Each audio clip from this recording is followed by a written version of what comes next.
ప్రతిధ్వనికి స్వాగతం. కూటమి నేతలు అదుపు ఇప్పుడు చర్చ జరుగుతున్న విషయం ఇది. కారణం కూటమి ప్రజా ప్రతినిధులు నాయకుల తీరుపై పలుచోట్ల ముసురుకుంటున్న విమర్శలు. ఏ విషయంలోనైతే వైసీపీని ప్రజలు తీవ్రంగా వ్యతిరేకించారో ఇప్పుడు కొందరు అధికార పక్ష నేతలు అదే బాటలో సాగటాన్ని ఎలా చూడాలి? పత్రికలు మీడియాపైనే బెదిరింపుల్ని ఏమనాలి? ఒక ఆయన మాపై వార్తలు రాస్తే రైలు పట్టాలపై పడుకోబెడతా అంటారు. మరొక ఆయన వ్యతిరేక వార్తలొస్తే తాట తీస్తా అంటాడు. అవసరం లేని పంచాయతీల్లో తలదూర్చేవారు, తమకేం పట్టనట్లు చెలరేగిపోయేవారు మరికొందరు. ఎమ్మెల్యేల స్థాయిలోనే ఇలా ఉంటే కింది లెవెల్లో వారికి చెప్పేదెవరు? వరుస వివాదాలతో వీరంతా ఏం సందేశం ఇస్తున్నారు? ఎలాంటి దిద్దుబాటు అవసరం? ఇదే అంశంపై నేటి ప్రతిధ్వని చర్చలో పాల్గొంటున్న వారు రాజేష్ అప్పసాని గారు, సీనియర్ రాజకీయ విశ్లేషకులు, టి లక్ష్మీనారాయణ గారు, ఏపీ సమగ్రాభివృద్ధి అధ్యయన వేదిక కన్వీనర్. ముందుగా రాజేష్ గారు, రాష్ట్రంలో కూటమి ప్రజాప్రతినిధులు నాయకుల ప్రవర్తనపై పలుచోట్ల విమర్శలు ముసురుకుంటున్నాయి. ఇప్పుడు చెప్పినట్టుగా ఏ విషయంలోనైతే వైసీపీని ప్రజలు తీవ్రంగా వ్యతిరేకించారో అదే బాటలో కూటమి నేతలు సాగటాన్ని ఎలా చూడాలి? ఎన్డీఏ కూటమి ఘన విజయం సాధించిన తర్వాత వాస్తవంగా ఈ ఘన విజయానికి దోహదం చేసిన అంశాలు చాలా ఉన్నాయి.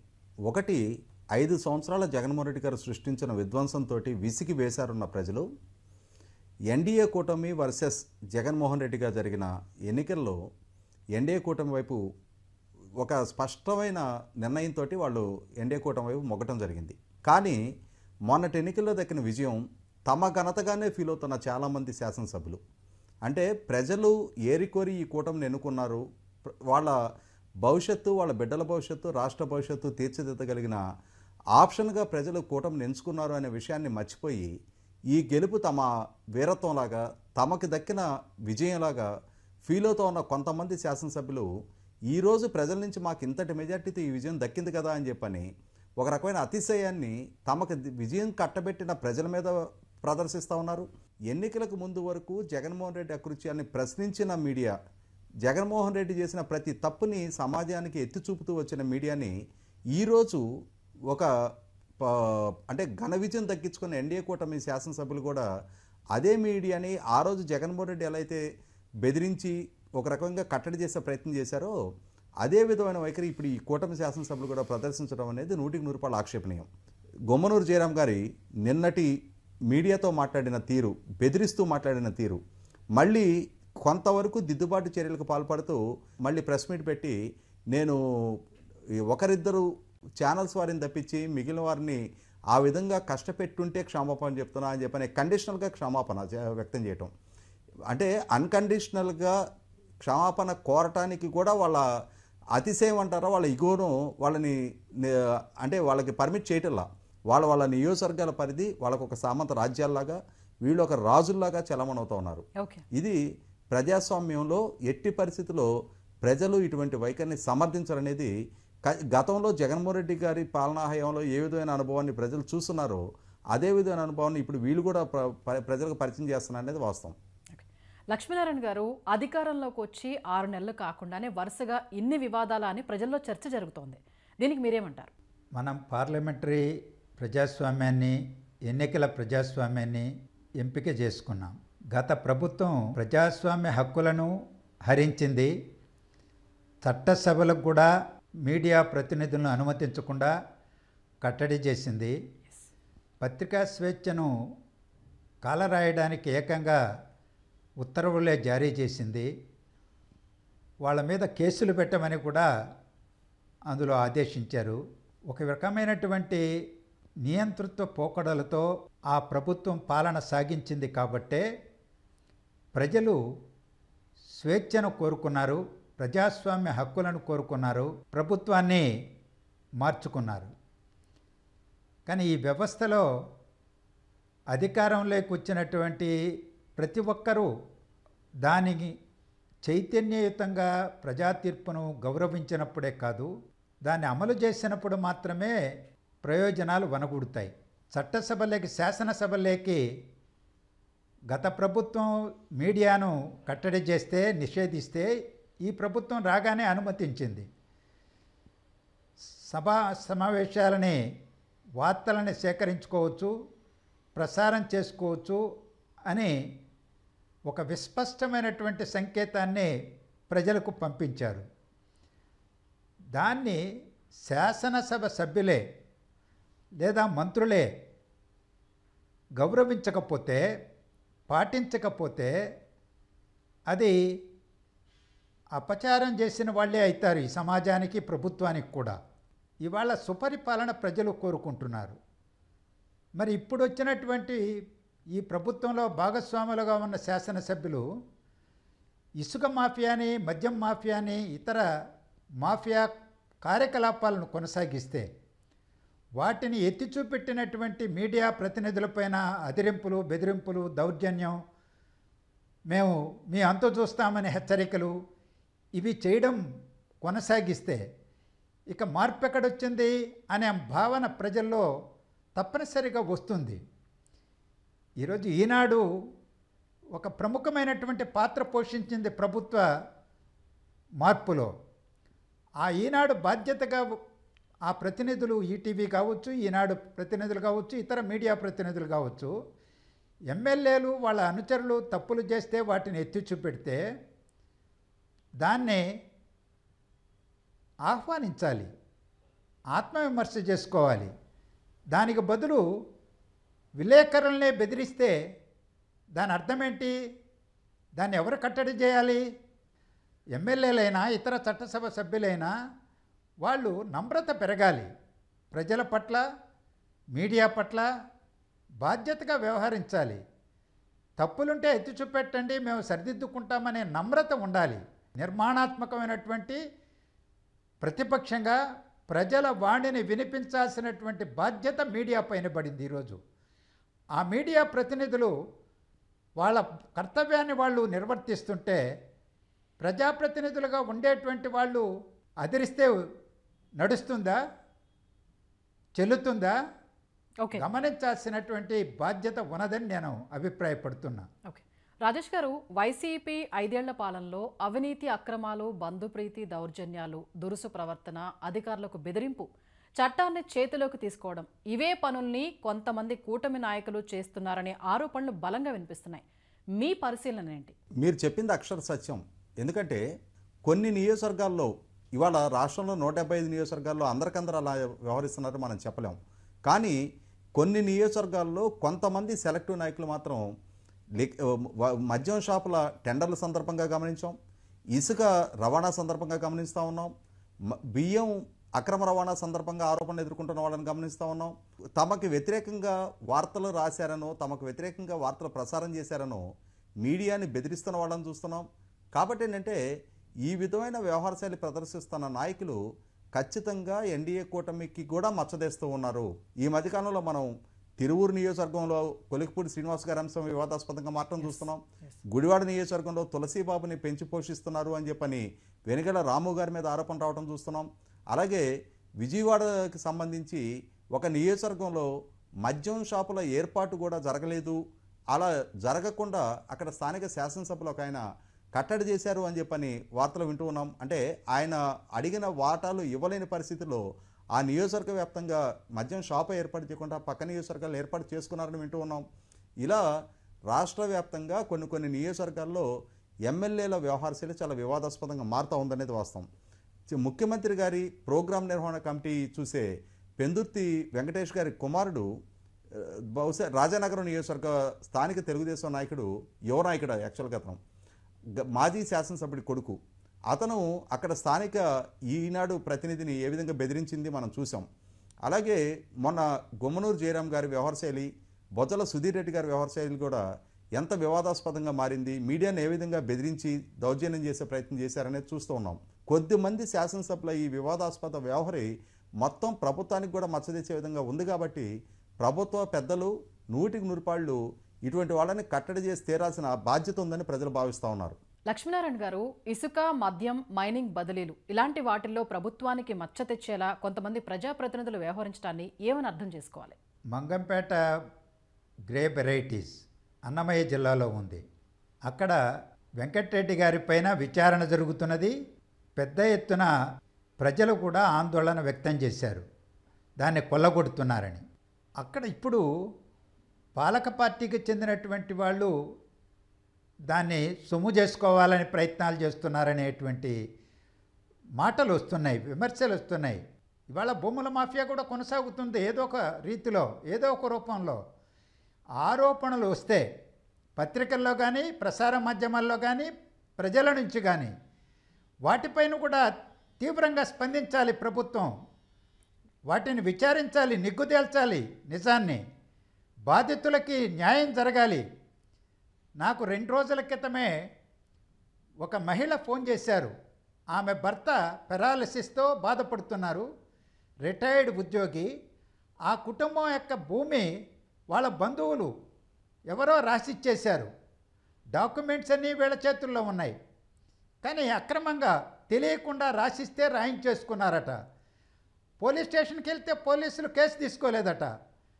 గత ప్రభుత్వ కాలంలో తిరిగి వేసారిపోయారు. కోర్టుకు వెళ్ళాలంటే లక్షలు కట్టాలని అడ్వకేట్ చెప్పారట. ప్రభుత్వం మారింది కదా, ఇప్పుడైనా న్యాయం జరుగుతుందని ప్రయత్నం చేస్తే పోలీసులు మా పరిధిలోకి రాదు, సివిల్ కేసు, మీరు కోర్టుకు వెళ్ళమంటారట.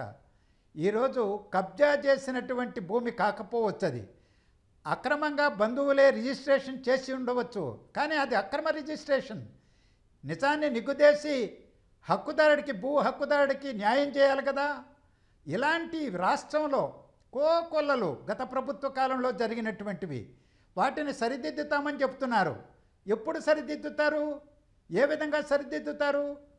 యంత్రాంగం కూడా, పోలీసు యంత్రాంగం, రెవెన్యూ యంత్రాంగం, రాజకీయ నాయకత్వం, ప్రజాప్రతినిధులు బాధ్యతగా ఇవాళ చర్యలు తీసుకున్నప్పుడు మాత్రమే అది సాధ్యమవుతుంది. లేకపోతే ఈ మాఫియా గ్యాంగ్స్ అన్నీ గతంలో వైఎస్ఆర్సీపీ అండగా నిలబడ్డాయి. ఈరోజు వాళ్ళందరూ ఫిరాయించి అధికార పార్టీలోకి వచ్చేసారు. కొల్లు రవీంద్ర గారు చెప్పారు ఒక మాజీ ఎస్పీని గురించి, ఆయన మీద ఏ విధంగా కేసు పెట్టింది, ఆయన్ని ఈరోజు అధికారికంగా ఏ విధంగా గౌరవించి వేదికనెక్కించింది, ఆయన ఆవేదన వెల్లడించారని ప్రసార మాధ్యమంలో వచ్చింది. అంటే గత ప్రభుత్వానికి కొమ్ముగాసినటువంటి వాళ్ళు, అవినీతి అక్రమాలకు పాల్పడినటువంటి వాళ్ళందరూ ప్రభుత్వం మారగానే ఈరోజు రాజకీయ నాయకులు కండువాలు మార్చేస్తున్నారు, అధికారులు కండువాలు మార్చేస్తున్నారు, వాళ్ళ లాయల్టీస్ మార్చేస్తున్నారు, గూండాలు, రౌడీలు, మాఫియా గ్యాంగ్స్ కూడా మార్చేస్తున్నాయి. మరి అన్యాయం అయిపోతున్నటువంటి ప్రజలు, బాధితులు ఏం కావాలి? సుపరిపాలన అనేటువంటిది ఏ విధంగా తీసుకొస్తారు? ఇవాళ ముఖ్యమంత్రి మొదలుకొని, ఉప ముఖ్యమంత్రి మొదలుకొని, కింది స్థాయి అధికార పార్టీ నాయకుడి వరకు ఆలోచించాల్సినటువంటి అవసరం ఉందని భావిస్తా ఉన్నా. రాజేష్ గారు, గత ప్రభుత్వంలో అరాచకాలు చేసిన ఇప్పటివరకు మనం మాట్లాడుకున్నాం. గుమ్మనూరు జయరాం, తులసిబాబు లాంటి వాళ్ళు ఈ ప్రభుత్వంలోనూ చెలరేగిపోతుంటే ప్రజలు అసలు ఏమని అనుకోవాల్సి ఉంటుంది?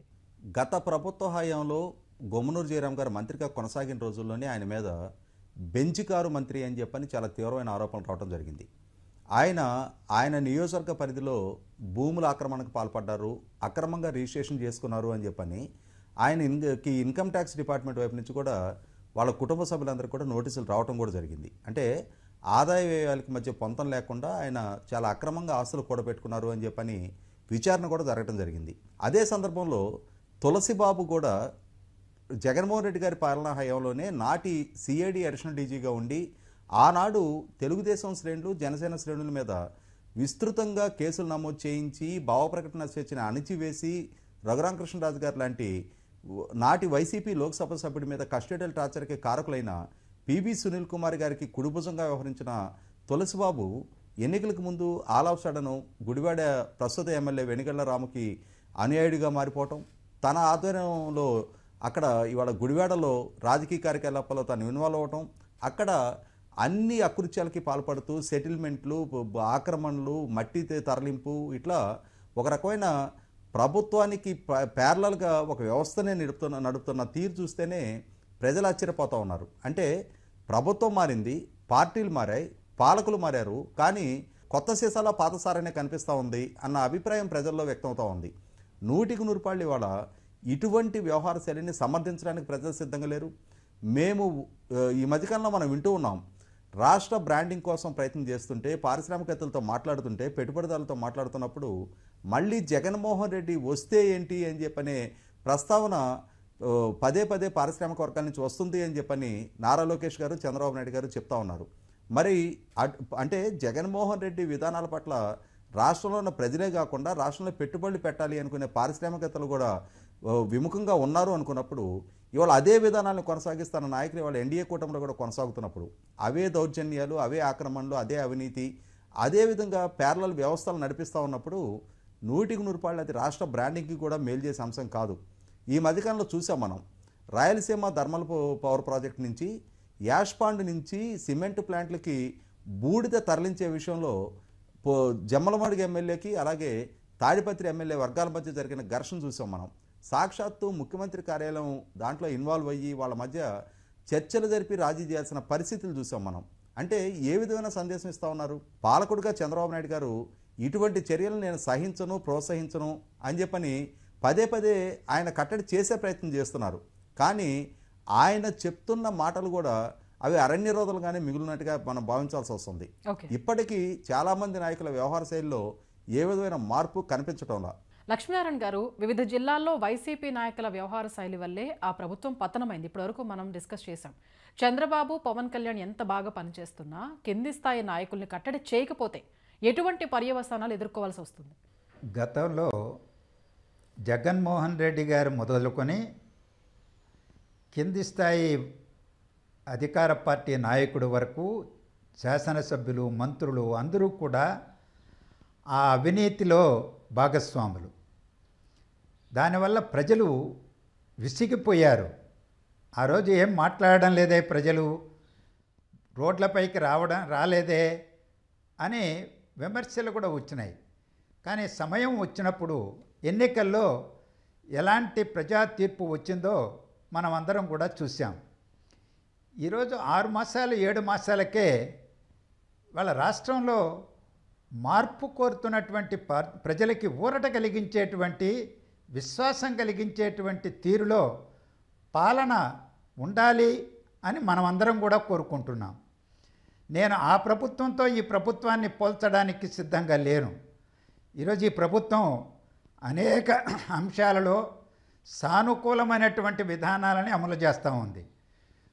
తపన పడుతుంది రాష్ట్ర అభివృద్ధి కోసం. అమరావతి రాజధాని లేని రాష్ట్రానికి ఒక ఆధునిక రాజధాని నగరాన్ని, అమరావతిని త్వరితగతిన నిర్మించాలని చర్యలు వేగంగా చేపట్టుతూ ఉంది. అలాగే పోలవరం భవిష్యత్తు అంధకారం అయిపోయిందని ఆవేదన చెందుతున్నటువంటి నాలాంటి వాళ్ళకు కూడా, రాష్ట్ర ప్రజలకు కూడా భరోసా కల్పిస్తూ ఇవాళ పోలవరం ప్రాజెక్టు నిర్మాణం పట్టాలెక్కింది. డయాఫ్రమ్ వాల్ నిర్మాణం మొదలైంది. అలాగే ఆర్థిక నగరంగా, పారిశ్రామిక నగరంగా మనమందరం గర్వపడేటువంటి విశాఖపట్నానికి కొత్త కొత్త పెట్టుబడులు వస్తున్నాయి. అలాగే కొంతవరకైనా ఒక ప్యాకేజీ ప్రభుత్వ రంగంలో ఉన్న విశాఖ కర్మాగారానికి వచ్చింది. కార్మికులు రోడ్డుకెక్కి సంవత్సరాలుగా పోరాటం, ఆందోళన చేస్తున్నటువంటిది. అలాంటి పద్ధతుల్లోనే కొన్ని చిన్న చిన్నవే కావచ్చు, ఓర్వర్కల్లో కావచ్చు, శ్రీ సిటీలో కావచ్చు, ఇటువంటి ప్రాంతాల్లో కూడా పెట్టుబడులు రావడానికి వాతావరణం సృష్టించబడుతున్నది. నిన్న దావోస్కెళ్ళి ఎన్ని తీసుకొచ్చారు అని అడుగుతారు. ఎప్పుడు ఒప్పందాలు చేసుకున్నా దావోస్ ఒప్పందాలు 10%, 15% కూడా అమలు కావు. అది అనుభవం నిగ్గు తేల్చింది. అక్కడికెళ్ళి ఇదిగో ఈ రాష్ట్రంలో ఈ వనరులు ఉన్నాయి, ఈ అవకాశాలు ఉన్నాయి, మీరు రండి, పెట్టుబడులు పెట్టండి అని ఒక సందేశం, ఒక సమాచారాన్ని అందించడం వరకే అది ఉపయోగపడవచ్చు.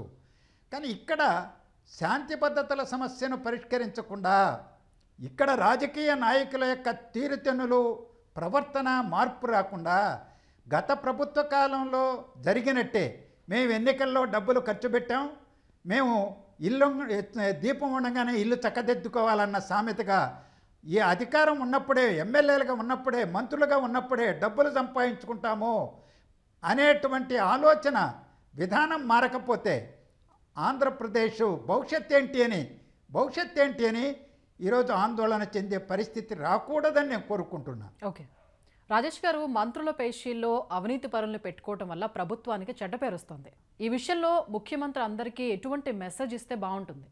వాస్తవంగా హోంమంత్రి గారి పిఏ జగదీష్ తొలగింపు ఒక బలమైన సందేశం ఇవ్వడం జరిగింది. అంటే మంత్రుల పేషీల్లో కీలక అధికారులుగా ఉంటూ ఆ అధికారులు అవినీతికి పాల్పడుతున్న నేపథ్యంలో బయట నుంచి చూసే వాళ్ళకి ఏమనిపిస్తుంది అంటే అది మంత్రులే వాళ్ళ ఇన్వాల్వ్మెంట్ తోటి అవినీతికి పాల్పడినట్టుగా బయటికి సందేశం వెళ్తుంది. అది మంత్రుల క్రెడిబిలిటీ కూడా దెబ్బతీసే అంశం.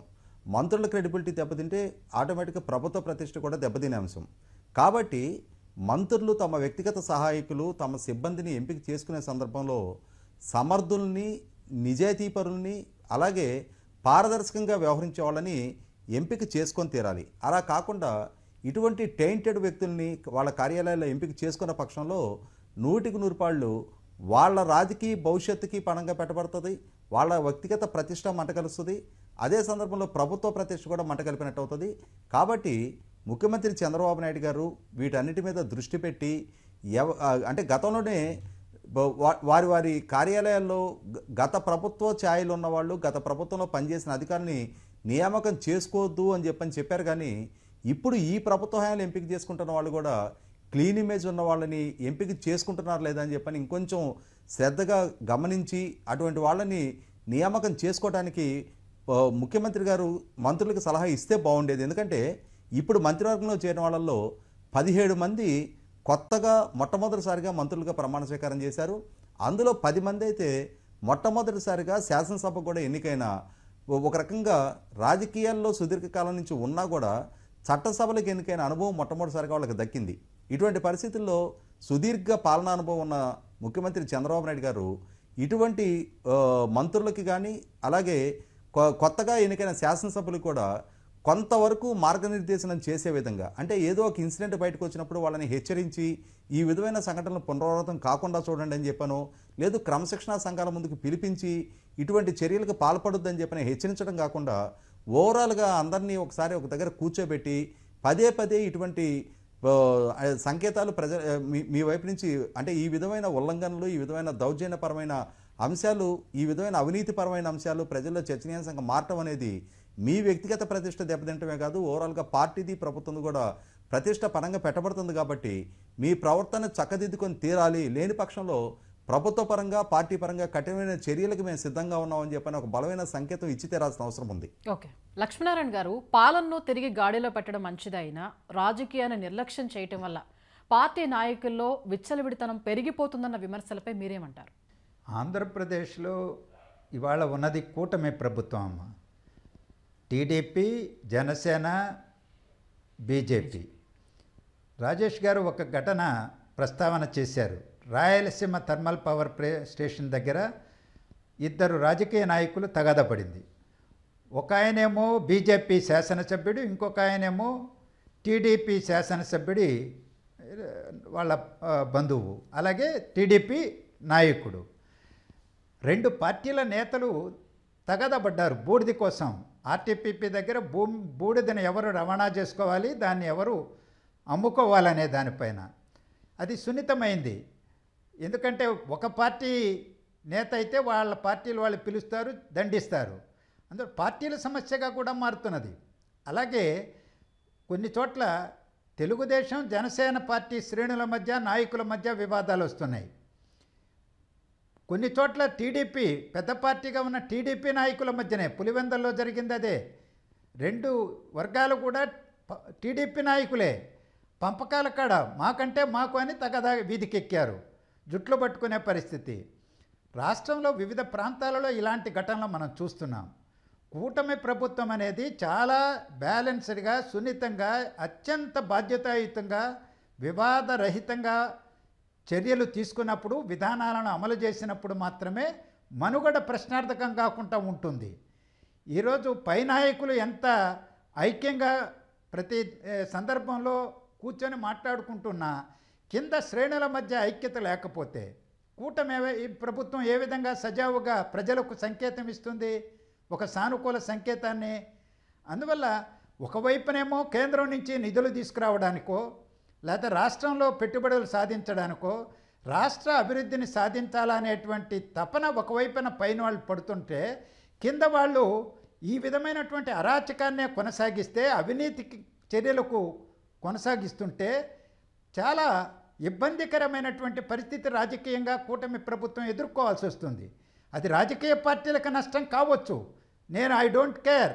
ఒక రాజకీయ పార్టీ నష్టపోతే నష్టపోవచ్చు, కానీ రాష్ట్రం నష్టపోతుంది, రాష్ట్ర భవిష్యత్తు నష్టపడుతుంది. ఎస్ 5 ఏళ్ళు నష్టపోయినటువంటి రాష్ట్రం, విభజనతో నష్టపోయినటువంటి రాష్ట్రం ఇవాళ ఆంధ్రప్రదేశ్ పట్టాలెక్కి అభివృద్ధి వైపున పరుగులు తీయాల్సినటువంటి నేపథ్యంలో ప్రజల ఆకాంక్షలకు అనుగుణంగా పాలన చేయడానికి వీలు లేకుండా ఈరోజు ఇలాంటి వాతావరణాన్ని ఎవరు సృష్టించినా అది ఏ స్థాయిలో ఈరోజు ఉన్నది, మొగ్గలో ఉన్నప్పుడే తుంచేయాలి.